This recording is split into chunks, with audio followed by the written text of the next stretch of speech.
Greetings, everyone, and welcome to another edition of AUHSD Future Talks. I'm your host, Superintendent Matsuda, Superintendent of the Anaheim High School District. And as our audience knows, this show is dedicated to the future of careers for our young people, numbering over 29,000 in grades 7 through 12, covering 5 cities. Over the last year, we've been blessed with some amazing guests from the world of education, from the world of work, and many of our own students have also been my guests. And I'm really honored and proud to interview today Cindy Guzman, proud graduate of Anaheim High School and current college student at UCLA. Cindy, welcome to our show. Hello, thank you for having me. So as you know, Cindy, this show is really about you and about our students. And I wanted to really share your story, which is really reflective of so many other students in Anaheim. And, you know, a young lady, how do you end up at a wonderful place like UCLA? So tell us a little bit about who you are. I know that you grew up in Anaheim, but, share. This is your opportunity to share who you are and who you became to be. Yeah, thank you again. So my name is Cindy, and like Mr. Matsuda did mention, I was born and raised in Anaheim. Currently, I'm a 4th year at UCLA, and here I'm triple majoring in sociology, education, and Chicanx and Central American studies. So I'm really privileged to get a well-rounded education here. I attended, I went to Lincoln Elementary and Sycamore Junior High School, and then graduated from Anaheim High School. So I'm really a product of our schools here in AUHSD, which is something that I am very proud of. My parents have their roots in Jerez, Zacatecas, which is also something that we take great pride in. They're actually there right now, and I'm a little jealous since I can't be there with them.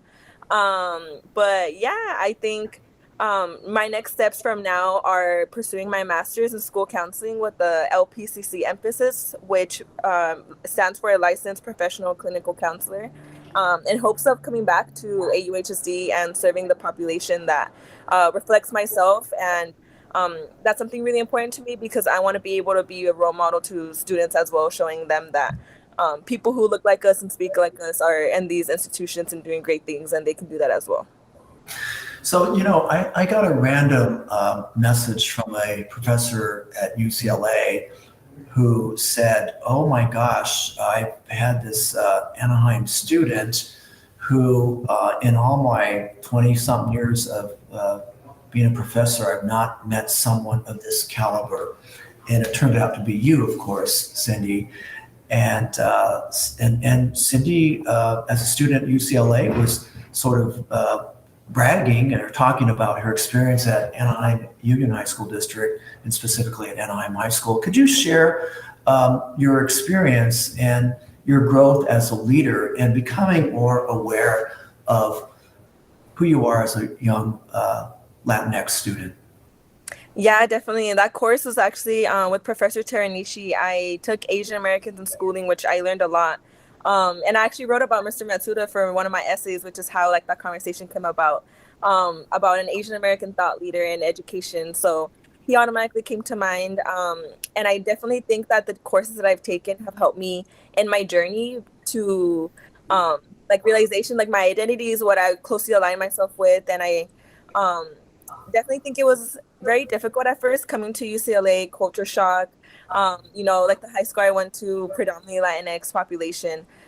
So it was really a switch once I arrived to UCLA. But I think what really helped me was finding my community, finding people that I could relate with, to know that I'm not alone here. And I definitely think that my connections with AUHC has helped me a lot as well.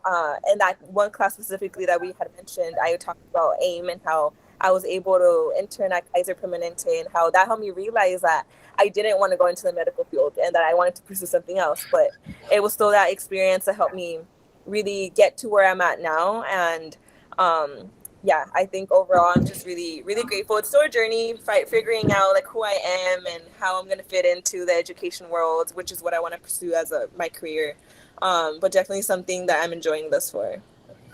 So, I want you to describe what it, because we've heard this term imposter syndrome, right? Mhm. As a young Latina student from poverty, right? Your mom is a uh, cleaning person, and in fact, you've helped your mom, Mhm. clean homes, and as growing up, that's just part of what you did, and you still do, right? Mhm. Um, so we've heard that before. What does that mean, and how did you feel more prepared in terms of overcoming this imposter syndrome? Yeah, I think growing up, you grow up low income, surrounded by other students of color, and you think that's normal because it is normalized in your own bubble. But definitely, I think coming to UCLA, I realized that imposter syndrome had set in, and essentially, imposter syndrome is the feeling that like you don't belong there, you're not enough, or that maybe like they had admitted you just because of statistics or what other people might claim. But definitely, I think for me, it was a journey to really like realize that I deserved to be at UCLA. I had worked hard throughout all of my educational journey, and it wasn't just because I'm a woman or because I'm a Latina or because I'm a student of color. It was really because I worked diligently and I worked very, very hard to get to where I'm at now. And it wasn't just my efforts; it's the efforts of my parents and the efforts of my community and the teachers that I had. It really does take a village, and definitely, like I mentioned, still something that I'm working on. I don't want to say that, yeah, I completely overcame it because I definitely still, it definitely still impacts me sometimes, but I'm more confident in my abilities and my identities and who I am. And I definitely um, take that space in the classrooms as we all should.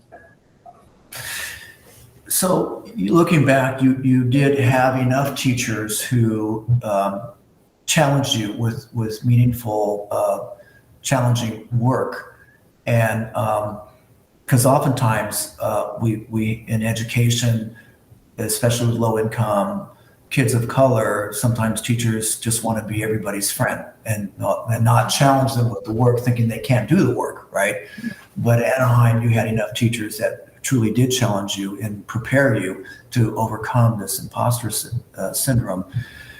When I first met you, I think you were a junior at Anaheim High School. You were a co-founder of this group called C.R.O.W.N, and it was at an assembly. Could you tell us a little bit about that group and how that again impacted you in terms of in terms of your career goals? Yeah, definitely. So, yeah, I was one of the co-founders of C.R.O.W.N, which stands for Civically Raising Opportunities for Women Now, which essentially was like created to be kind of like the women female version of Bros, which I'm sure a lot of the listeners to this podcast are familiar with. And I think in that process of creating that organization, I really found um what I really wanted to do, which is give back to my community and give back to like education. I really think that really sparked my interest in the importance of community, which I still take on right now. Like right now, I'm involved in a Chicana Latina based sorority, which our values are really to give back to our community. And I really deeply think that that was started and implanted in me through the creation of C.R.O.W.N, which I'm really thankful for. And it makes me really happy that C.R.O.W.N is still at Anaheim and that a lot of people are still joining it. I want them to get everything that I was able to get from that organization. Um, yeah. Hmm. So the in this sort of post George Floyd world that we are living in, how would you answer someone, especially another Latinx student might say, or a parent, I'm sure, that say, why should Latinos support Black Lives Matter? What is that? Why don't all lives matter? Don't Latino lives matter? How do you respond to that? I definitely think that's a little bit of a difficult question and situation, but I guess what I would personally respond is that we all have different struggles and different um different identities that we're grappling with, so we can't really compare our own experience to someone who might be of a darker skin tone over a lighter skin tone. I definitely think that makes a difference in the way we navigate the world and what privileges we're given. So definitely think that we should support each other in the different struggles that we're facing. I'm definitely a big advocate for Black Lives Matter. I think that most of us should, if not all. I understand we all have different values and different things that we're navigating and grappling with, but definitely I believe that discrimination and racism is still alive in this world, and we need to do what we can to go against it and check our own biases as well. A lot of biases in different cultures really impact the movement, and whether or not we're able to recognize it, I think is our responsibility to really evaluate what we believe in, who we are, and what we say we stand for, and make sure that our actions really reflect that. So like you had mentioned you took an Asian American ethnic studies at UCLA, and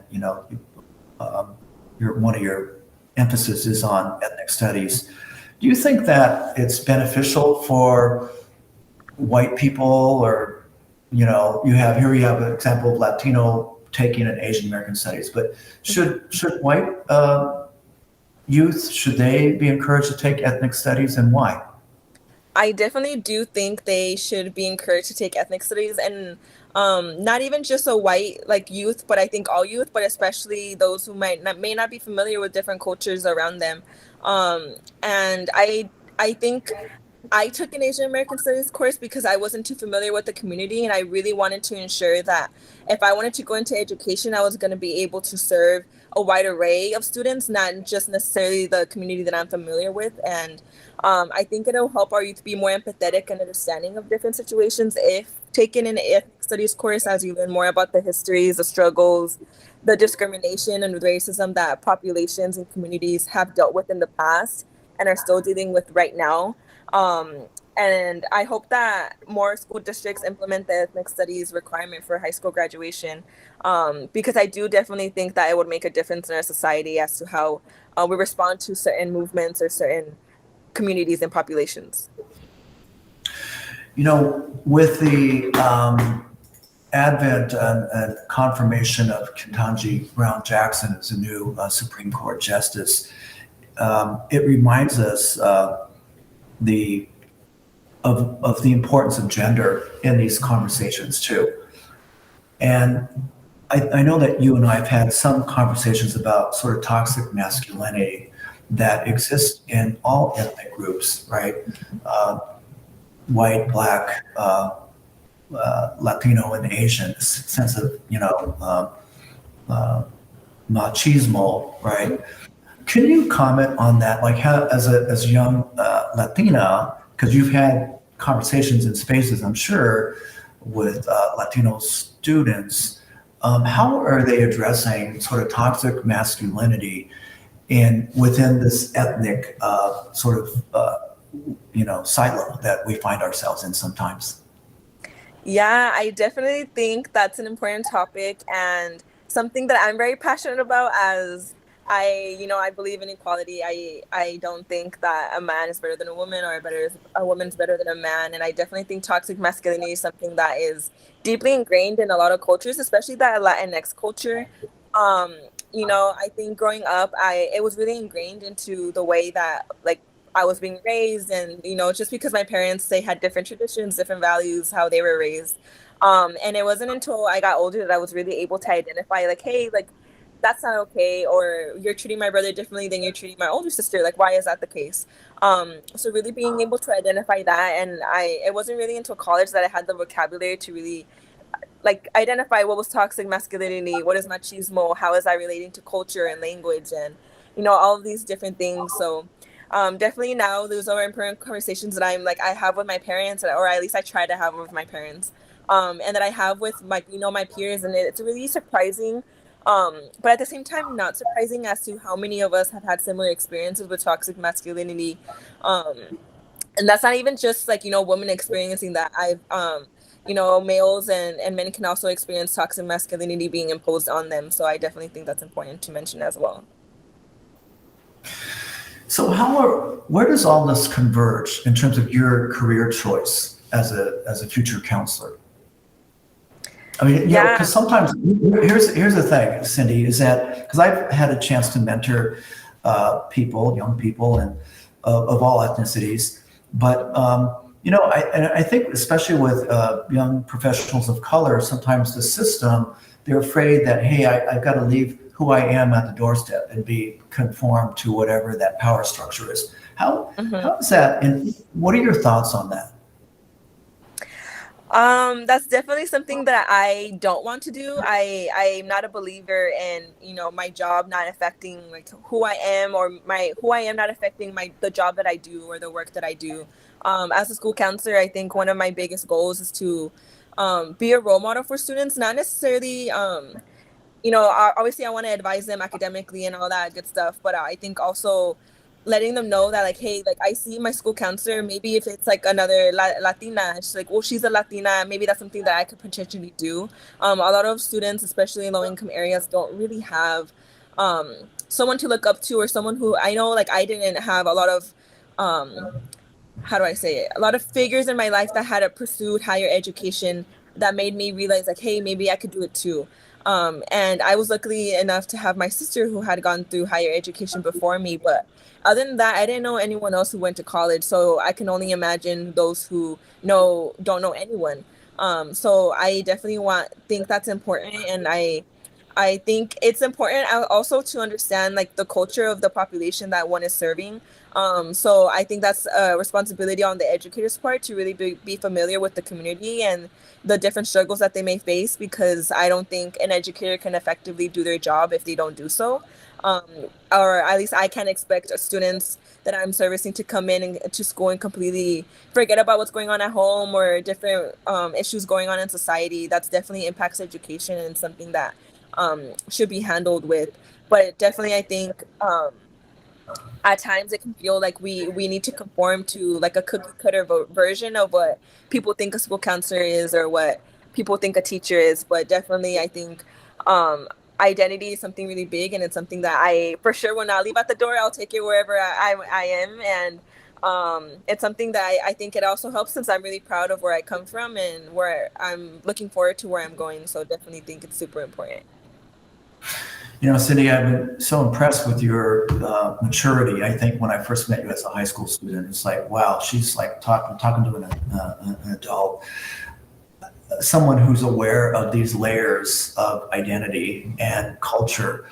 I think the other piece too is the overlay of, even religion and over culture. And also, because we talked a little bit about toxic masculinity within it's certainly true in the Asian American community, which are, you can't just blanket call it Asian American, as we know, same thing with the Latino community. But you do have the overlay of sort of the religious on top of that. And it's very challenging, I think, for a young person to come to terms and still be, of faith, right? But also dealing with things like LGBT, right, within that. Could you again share, like, with our audience, and you talked about importance of having vocabulary, having language to talk about these things. Mhm. And do you think that schools need to be more, not that imposing any particular views, but getting where do students get that language to talk about these difficult things? Mhm. I think that's important, because I don't think I had an opportunity to really talk about religion or anything like that within my schooling. At least not through, like, K through 12. But growing up, my family was religious. I don't want to say really religious, because we never attended church regularly on Sundays. We still don't. But like, my mom prays all the time. Like, I have faith as well. We're Catholic. But again, not like really super practicing, but we believe. And I definitely think, in relation to talking about, like, the LGBTQ plus community, I think it's really difficult. And it was something that when I started college and really became exposed to a wide array of ideas um, and individuals, when I really started thinking, like, okay, like, what do I believe in? Who am I in terms of religious aspects? And I realized that, for me at least, I'm comfortable with not believing everything, or essentially believing everything like in the Catholic Church. I can agree with some aspects, or I can have faith, but when it comes to the LGBT plus Q community, um, that's not necessarily something that I have the same views as the church with. I believe everyone should be entitled to be with whoever they want to be and be happy. So I think that's something that I was able to really decipher and be like, okay, like I'm okay with not 100% always aligning with the church. And that was actually something like told to me. I think I was in like confirmation classes at the church, and the instructor was like, like you don't necessarily have to believe everything that the church believes, and that doesn't make you any less Catholic than like the next person. So definitely something that it took some time to come to terms with. In the minute or so we have left, Cindy, what message do you have for our young people? It might sound cliche, but keep going, believe in yourself, seek help. I think that was something that really helped me. I would definitely not be where I am now if it were for a lot of the programs and clubs and extracurriculars that I was involved in at Anaheim High School. I think a lot of people want to help, and a lot of instructors and teachers want to help, but sometimes they're a little busy. So you need to remind them like, hey, I'm here, and I'm here for you to help me. And a lot of people are really willing to help. So I think that's what I would leave you all with. Thank you again for having me. Thank you, Cindy. And I know our future's in great hands with future counselors like you. So look forward to hearing more of your story. Thank you again. Thank you.